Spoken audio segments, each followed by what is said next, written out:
Back to follow-up segment tonight, legalized pot. Colorado says it collected $2 million off pot sales in January, the first month of legalization out there. But I believe the amount of damage being done to Coloradans in the form of addiction, driving problems, other social ills, will cost that state far more than it's taking in. Of course, I could be wrong. Joining us now from Washington, Patrick Kennedy, former congressman from Rhode Island. And here in New York, Christopher Kennedy Lawford, author of the book, What Addicts Know, 10 Lessons from Recovery to Benefit Everyone. Both men were substance abusers at one time. So, Mr. Kennedy, I understand you're against the legalization of marijuana. Why? Well, I have a mood disorder, and I'm also in recovery because I'm also an addict. And with another drug being commercialized, one that actually has the for-profit motive of hooking new consumers, they're going to target teenagers. They're going to make their money off of people like myself who are addicts. And I just don't think this is the kind of thing that makes our country stronger, families stronger, and, of course, jeopardizes the public health at large. Okay, but the pro-pot people say it's not addictive, it's harmless, less harmful than alcohol, and it's unfair to have alcohol legal and pot not. And you say? I say two wrongs don't make a right. And the marijuana today is in beverage form. It's in candy form. You can eat it. Now, I was an asthmatic, so I didn't go down the route of marijuana. But if it were available to me today and I could have eaten it like they can out in Colorado, it would have been a totally different game. So this is a scary thing. People think this is smoking a couple joints every other weekend.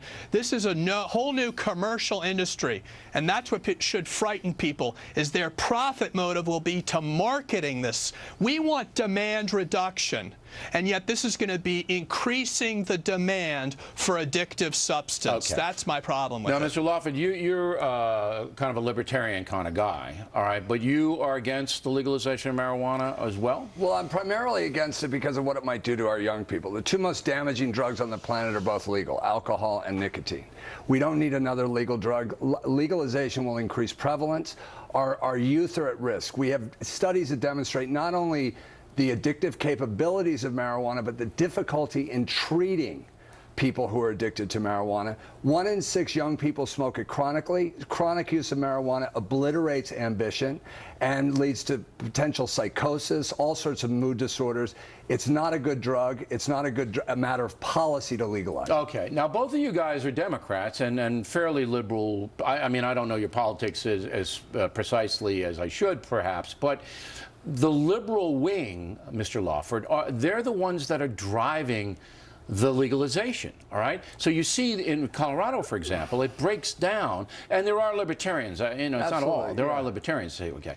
But why does the left so fervently want this substance? Is it Woodstock? Does it go back there? No, medical marijuana was the initial way into this thing. I know, I understand that. And George Soros pushed this thing primarily because of the inner city. And it's true, young African-American males are getting targeted by police departments in the inner city in terms of arrest to show cops how to do drug busts, basically. Legalization is not the answer to that issue. All right, so that's why you think that the left. Do you concur, Mr. Kennedy? You think it was a racial, social issue that drove the left to want it?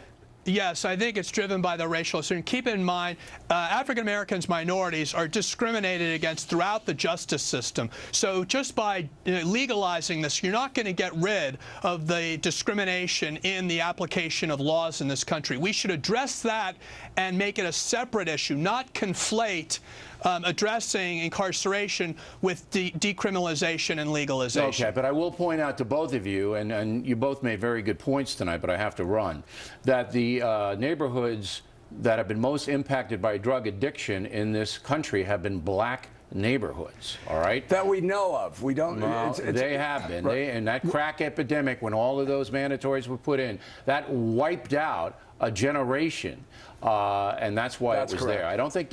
Bill, there are 8 times as many liquor stores in minority neighborhoods than there are in white neighborhoods. And the same thing is going to happen with legalized marijuana. It's going to target the most vulnerable in our country. Excellent point. I can't thank you guys enough for coming in. Thanks, Bill. You guys, Thanks, excellent points.